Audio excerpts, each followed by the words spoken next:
नमस्कार, स्वागत है आपका सिटी पोस्ट लाइव में। मैं हूं मुस्कान। जहां लालू यादव ने यह बात कहा कि हमारा अब तेज प्रताप से कोई नाता नहीं, पारिवारिक संबंध नहीं और पार्टी से तो निकाल दिया है, लेकिन सवाल यह उठ रहा है कि अगर तेज प्रताप यादव को लालू यादव संपत्ति में से भी अगर निकाल देते हैं तो तेज प्रताप के पास क्या बचेगा। इस पर बातचीत करने के लिए हमारे संपादक जुड़े हैं, दीपक शर्मा। सर, तेज प्रताप यादव के पास क्या बचेगा अगर लालू जी संपत्ति से भी बेदखल कर देते हैं? देखिए, सबसे पहले तो लालू प्रसाद यादव ने जो लिखा है इसके पीछे उनका दर्द दिखता है कि एक पिता अगर अपने बेटे, बड़े बेटे को यह कहे कि हम अपने दिल से निकालते हैं, अपने परिवार से निकालते हैं। अब पार्टी से निकालना बड़ी बात नहीं है, लेकिन अब तो परिवार से निकालने की बात हो गई ना। तो और यह भी कह दिया उन्होंने कि जो जिसको रखना है रिश्ता वो अपने दिमाग, अपने हिसाब से सोच कर रखे।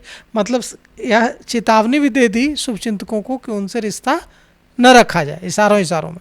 तो ऐसी स्थिति में यह सवाल उठने लगा है और लोग भी यह पूछ रहे हैं कि अगर बात बढ़ती है, तेज प्रताप यादव बागी हो जाते हैं, तेज प्रताप यादव चुनाव लड़ते हैं, अपनी पार्टी बना लेते हैं, पिता के खिलाफ खड़े हो जाते हैं, और ऐसी स्थिति में अगर बात आगे बढ़ती है और लालू प्रसाद यादव उन्हें संपत्ति से बेदखल करते हैं तो इसकी क्या प्रक्रिया होगी।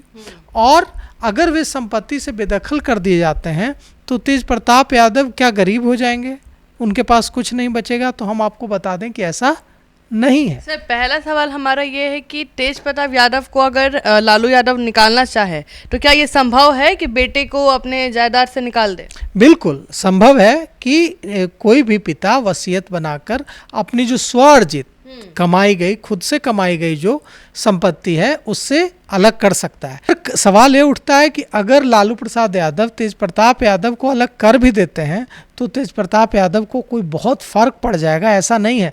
तेज प्रताप यादव बहुत अमीर हैं। हम आपको बताते हैं कि जो शपथ पत्र उन्होंने दिया है बिहार सरकार को, उसके मुताबिक उनके पास क्या कुछ है।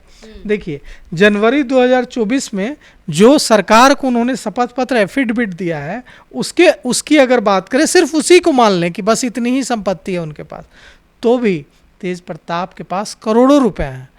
उनके पास 3.5 करोड़ से भी ज़्यादा की चल संपत्ति है। और 3.5 करोड़ रुपए के अलावा देखिए उनके पास पैसों की कोई, खुद से तेज प्रताप बहुत अमीर व्यक्ति हैं जो शपथ पत्र बता रहा है। उनके पास क्या क्या है देखिए, गाड़ियाँ कितनी लग्जरी गाड़ियाँ, BMW सेडान है, स्कोडा स्लाविया है और होंडा CBR है। साथ ही गोपालगंज जिले के फुलवरिया और पटना में कृषि और आवासीय जमीन है। तेज प्रताप यादव के पास 18-19 लाख रुपए का कर्ज भी है, लेकिन 3.5 करोड़ की संपत्ति तो है उनके पास। तो ऐसा नहीं है कि अगर लालू प्रसाद यादव बेदखल भी कर देंगे संपत्ति से तो तेज प्रताप यादव के पास कुछ नहीं बचेगा। लेकिन लालू यादव ये तो बस सोशल मीडिया पे कहे हैं, अभी इस पर तो हो सकता है कि बस गुस्सा जाया किया हो, बड़े बेटे को ऐसे अचानक थोड़े निकाल देंगे। बिल्कुल, आपने सही कहा कि अगर हम सीनियर एडवोकेट्स की माने तो सोशल मीडिया में ऐसे लिख देने से कुछ नहीं, उसका कानूनी जो है, कानूनी उसमें कोई दम नहीं है, कोई वैल्यू नहीं है। कानूनी अगर बात करें तो कानूनी रूप से सोशल मीडिया में ऐसा लिखे जाने का कोई अहमियत नहीं है। अगर कोई पिता अपने बेटे को संपत्ति से बेदखल करना चाहता है तो उसके लिए उसको वसीयत बनानी होती है। मतलब देने के लिए भी और निकालने के लिए? हाँ, नहीं, देने के लिए वसीयत नहीं बनानी होती। अगर देने के लिए यह अंडरस्टूड है कि अगर पिता नहीं रहते हैं, कोई भी पिता अगर नहीं रहते हैं तो जो पिता की संपत्ति होगी वो उनके बच्चों में बराबर विभाजित हो जाएगी। लेकिन अगर पिता चाहते हैं कि हम एक बच्चे को ज़्यादा दे दें और एक बच्चे को कम दें, या एक बच्चे को सब कुछ दे दें और एक बच्चे को कुछ न दें, मान लीजिए किसी के 2 बेटे हैं, अब वो चाहता है कि नहीं हम अपनी सारी प्रॉपर्टी जो है एक ही को दें या इन दोनों को न दें, तीसरे किसी को दे दें, तो इसके लिए उसको वसीयत बनानी होगी। और वो उसको कहना होगा कि जो मेरी वसीयत है, इसके मेरा जो विल है, इसके मुताबिक हम मेरी जो कमाई गई सारी स्वार्जित संपत्ति है यह हम किसी और को देते हैं, हमारे बच्चों को कुछ नहीं मिलेगा। तो बच्चों को कुछ नहीं मिलेगा अगर वो स्वार्जित संपत्ति, मतलब पिता की कमाई गई संपत्ति। अगर वो पैतृक है तो उसमें फिर दिक्कत है, उनके लिखने से भी मामला कानूनी पढ़ सकता है, वे लोग बच्चे कोर्ट जा सकते हैं।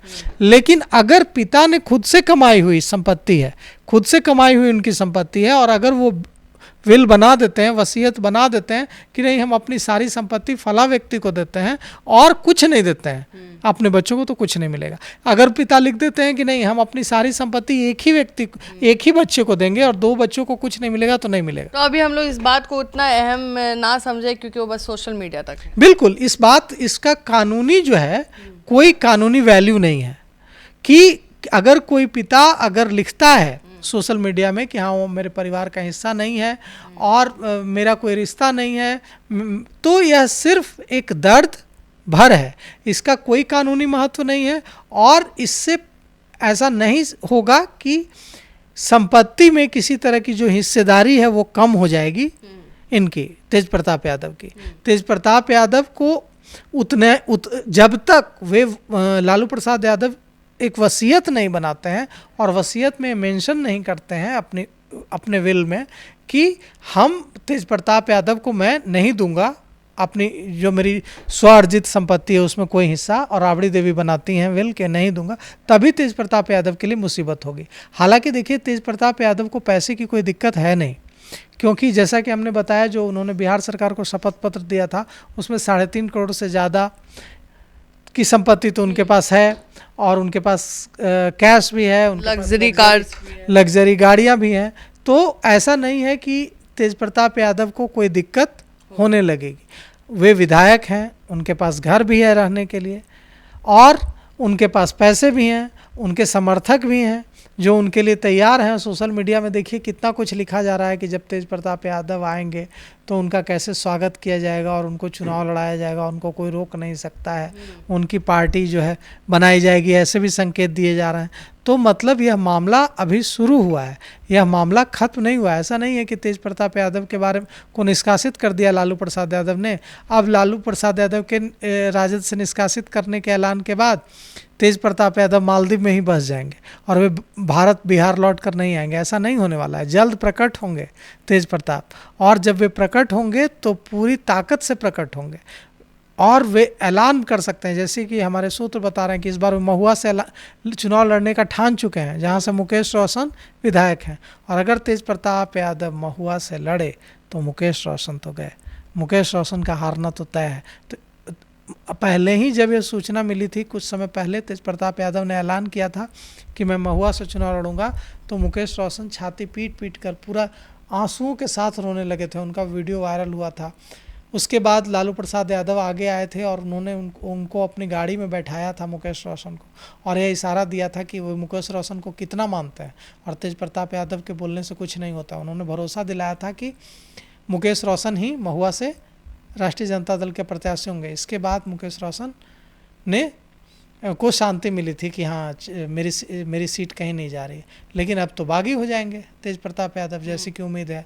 और उन्होंने साफ ऐलान कई बार कर दिया है कि इस बार उनका इरादा, हसनपुर से वे विधायक हैं अभी, लेकिन उन्होंने साफ संकेत दे दिए हैं कि इस बार हसनपुर से चुनाव लड़ने का उनका इरादा नहीं है। इस बार उनका मुकेश रोशन के विधानसभा क्षेत्र से चुनाव लड़ने का इरादा है, और अगर मुकेश रोशन के विधानसभा क्षेत्र से महुआ से चुनाव लड़ते हैं तो मुसीबत हो जाएगी कम से कम। और अगर कई सीटों पर अपने उम्मीदवार उतार देते हैं, अपने समर्थकों को उतार देते हैं, तो भी राष्ट्रीय जनता दल के लिए मुसीबत तो हो ही जाएगी।